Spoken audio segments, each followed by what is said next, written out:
শুভ দুপুর বন্ধুরা, তোমরা সবাই কেমন আছো? দেখো বন্ধুরা, চলে এলাম বন্ধুরা দুপুরের খাবার নিয়ে।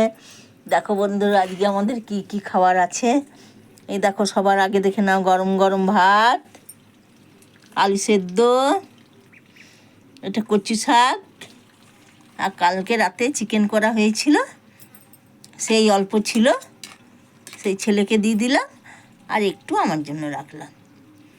তো এই হলো খাওয়া দাওয়া বন্ধুরা। আজকে সেরকম কিছু করিনি, বাড়িতে কেউ নেই, ছেলে আর আমি।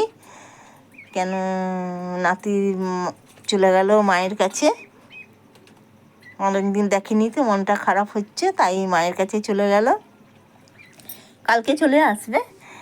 তো ওই জন্য আমি সেদ্ধ ভাত, আমার সেদ্ধ ভাত প্রচণ্ড ভালো লাগে। ছেলের জন্যই এই কচু শাক, চিকেন, নাহলে আমার তো সেদ্ধ ভাত, আলু সেদ্ধ, একটু ঘি থাকলে আমার আর কিছু চাই না বন্ধুরা। তো এই বসে গেছি খেতে।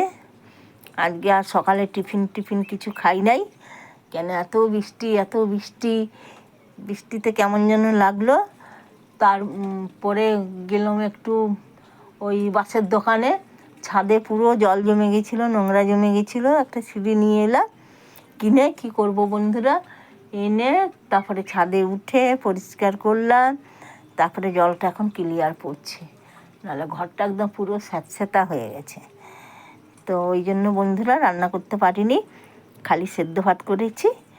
আর ওই চিকেন আর কচু শাক এগুলো কালকের সব। তো বাসি কচু শাক খেতে দারুণ লাগে, সব গরম করে নিয়েছি। আর চিকেনও তো খুবই ভালো লাগে বন্ধুরা, বাসিটা খেতে, টাটকার থেকে বাসিটা দারুণ লাগে। তো তোমরা বন্ধুরা, তোমরা সব খেয়ে দেখেছো কি? আমার তো বাসি থাকলে প্রচণ্ড ভালো লাগে। তো বন্ধুরা তোমরা রাখো, খেয়ে নি। আর কেন, প্রচণ্ড খিদে পেয়ে গেছে। তোমরাও খাওয়া দাওয়া করে নাও, আর নাহলে খাবে তো সেদ্ধ ভাত খেতে চলে এসো আমার বাড়িতে।